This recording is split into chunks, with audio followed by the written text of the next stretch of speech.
Hello dear learners, আমি আজকে আপনাদের দেখাবো হাউ দিয়ে কিভাবে প্রশ্ন করতে হয়, তার কিছু ব্যবহার এবং এগুলো কিন্তু খুবই গুরুত্বপূর্ণ। এবং এভাবে যদি আমরা কোশ্চেন করি তাহলে কিন্তু আমাদের অনেকটা মানে কথার মাধুর্য বৃদ্ধি পায়। সো আশা রাখি আপনারা ভিডিওটা সম্পূর্ণ পরিমাণে দেখবেন। আর আমি আমার চ্যানেলে স্পোকেন ইংলিশের উপরে প্রায় 200-এর বেশি ভিডিও আপলোড দিব। সো আমার চ্যানেলটি সাবস্ক্রাইব করে সাথেই থাকুন। চলুন তাহলে শুরু করি। প্রথমে আমরা দেখাবো হাউ লং এর ব্যবহার দিয়ে। হাউ লং অর্থ কি, মানে কতক্ষণ, মানে হচ্ছে কত মিনিট, কত ঘন্টা, কত দিন, কত বছর, যে কোনো কিছু বোঝাইতে পারে, মানে একটা সময়, কত সময় সেটা বোঝাতে আমরা কি ব্যবহার করি, হাউ লং। যেমন আমরা যদি একটা উদাহরণ দেখি, how long have you been waiting here, মানে তুমি এখানে কতক্ষণ যাবৎ অপেক্ষা করতেছো। সেটা হতে পারে মিনিট, হতে পারে আওয়ার, এরকম কিছু হতে পারে, অথবা হতে পারে ডেজ, এরকম হইতে পারে। যদি আমরা উত্তরে বলবো কি, I have been waiting here for 5 minutes or 1 year or 1 month, মানে আমি এখানে অপেক্ষা করতেছি 5 মিনিট যাবত, অথবা 1 বছর যাবত, অথবা 1 মান্থ যাবত।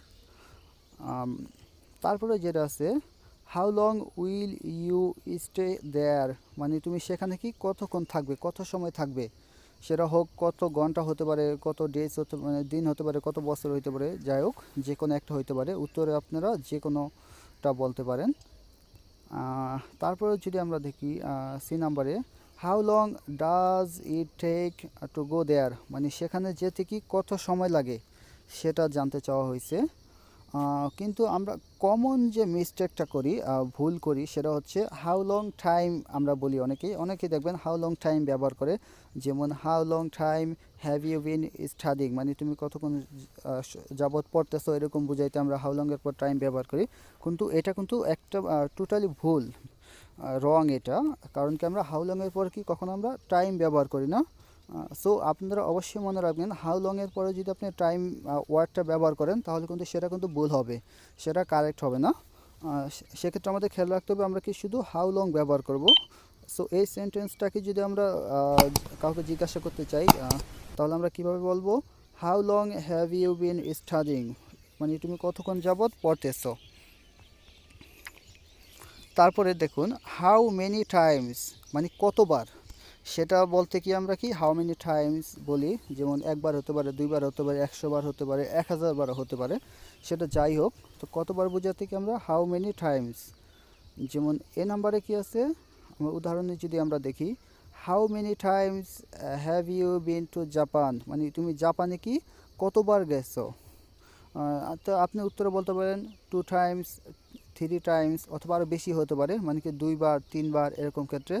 উত্তরের ক্ষেত্রে কি, আপনি যদি 2 বার বলতে যান তাহলে 2 টাইমস বলবেন, শুধু টাইম বলবেন না, 2 টাইমস, 3 টাইমস, 5 টাইমস, এরকম হবে। আর আমরা যে ভুলটা করি এই ক্ষেত্রেও, আমরা অনেক সময় কি how many time have you been to Japan, how many time বলি, কিন্তু হাউ মেনি টাইম না, এর হবে টাইমস।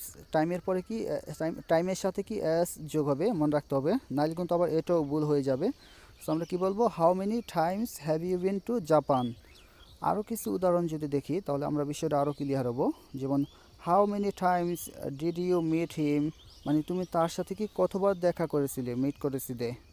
অথবা আরেকটা যদি দেখি, how many times will you watch this movie, মানে তুমি এই মুভিটা কতবার দেখবে। আর how many times do you go to school every week, মানে তুমি কতবার স্কুলে যাও প্রতি সপ্তাহে, সেটা। তো খেয়াল রাখতে হবে আমাদের হাউ লং অথবা হাউ মেনি টাইমস, এগুলো আমরা কি প্রেজেন্ট টেন্স, পাস্ট টেন্স, অথবা ফিউচার টেন্স, যে কোনো ক্ষেত্রে কি আমরা কি ব্যবহার করতে পারি। তারপর হচ্ছে হাউ মাচ টাইম, মানে কতক্ষণ। এটা কিন্তু সেম হাউ লং এর মতোই, আমরা হাউ লং এর পর শুধু টাইম ব্যবহার করি না, কিন্তু এখানে হাউ মাচের পরে কি আমরা টাইম ওয়ার্ডটা ব্যবহার করি, কিন্তু অর্থ কিন্তু হুবহু একই রকম। যেমন how much time do you study everyday, মানে তুমি প্রতিদিন কতক্ষণ পড়ো, সেটা কত মিনিট হতে পারে, ঘন্টা হতে পারে, এরকম যে কোনো কিছু হতে পারে। আর বি নাম্বারে, how much time will you stay at the party, মানে তুমি পার্টিতে কতক্ষণ থাকবে। আর সি নাম্বারে যেটা আছে সেটা, how much time have you been playing football, মানে তুমি কতক্ষণ যাবৎ ফুটবল খেলতেছো। সো এখানে দেখুন আমরা ভুলটা করি, আমরা এখানে অনেক সময় হাউ মাচ টাইমস ব্যবহার করি, কিন্তু এটা কিন্তু টোটালি ভুল। আমরা কখনোই বলতে পারি না how much times will you talk to him, তাহলে কিন্তু এটা ভুল হবে। আমরা টাইমের সাথে এস ব্যবহার করব না এই ক্ষেত্রে। তো আমরা কি বলবো, how much time will you talk to him, মানে তুমি তার সাথে কতক্ষণ কথা বলবে। টাইমের পর কি আমরা এসটা ব্যবহার করব না। তারপরে যেটা আছে সেটা দেখুন হাউ কাম। হাউ কাম অর্থ কি কেন, মানে হোয়াই এর অর্থটা বহন করে। আমরা হোয়াইয়ের পরিবর্তে কি হাউ কাম ব্যবহার করতে পারি। সেক্ষেত্রে আমরা কি করতে পারি, আমরা রুলসটা হবে, গঠনটা হবে এরকম, how come plus subject plus verb plus object, এরকম কিছু। যেমন আমরা যদি হোয়াই দিয়ে যখন কোশ্চেন করি, আমরা অক্সিলারি ভার্বটা বা ডু ডাস ডিড এগুলোকে আমরা কি সাবজেক্টের সামনে নিয়ে আসি, কিন্তু এই ক্ষেত্রে কিন্তু সেটা হবে না। এক্ষেত্রে হাউ কাম প্লাস নর্মাল যে সেন্টেন্সটা আছে সেটা ব্যবহার করব। যেমন আমরা যদি বলতে চাই যে তুমি পার্টিটা ক্যান মিস করছিলে, কীভাবে কোশ্চেন করব, how come you missed the party, মানে তুমি পার্টিটা কি ক্যান মিস করছিলে, কেন মিস করছিলে। সেটাকে যদি আমরা হোয়াই দিয়ে কোশ্চেন করতাম, কীভাবে করতাম, why did you miss the party. কিন্তু আমরা হাউ ক্যানের ক্ষেত্রে কি আমরা ওই ডু ডিড ডাজ অথবা অক্সিলারি ভার্ব এগুলো সাবজেক্টের সামনে আনি না, আমরা নর্মালভাবে বলি how come you missed the party. তারপরে যেটা আছে বি নাম্বারে, how come you do not talk to her, মানে তুমি কেন তার সাথে কথা বলো না। আর সি নাম্বারে যেটা আছে, how come you will go there, তুমি সেখানে কেন যাবে সেটা। আর আমরা যদি শুধু হাউ কাম ও এই জিনিসটা ব্যবহার করতে পারি কোনো সেন্টেন্স ছাড়া। যেমন আমি যদি বলি এ বলছে I will not go to school today, মানে আমি আজকে স্কুলে যাব না। এখানে বি আবার কোশ্চেন করলো হাউ কাম, মানে হোয়াই, কেন যাবে না। তো আমরা কি সেন্টেন্স না ব্যবহার করি, আমরা শুধু হাউ কামও ব্যবহার করতে পারি, মানে কেন।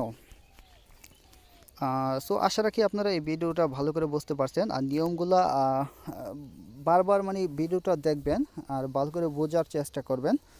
আর কারণ না বুঝে মুখস্থ করলে সেগুলো কিন্তু কথা বলার ক্ষেত্রে আপনারা কখনোই ব্যবহার করতে পারবেন না। আর বেশি বেশি প্র্যাকটিস করবেন, কারণ প্র্যাকটিসের বিকল্প নাই। আর আমার চ্যানেলটি সাবস্ক্রাইব করে রাখবেন, নেক্সটে আরও ভালো কিছু নিয়ে হাজির হব ইনশাল্লাহ।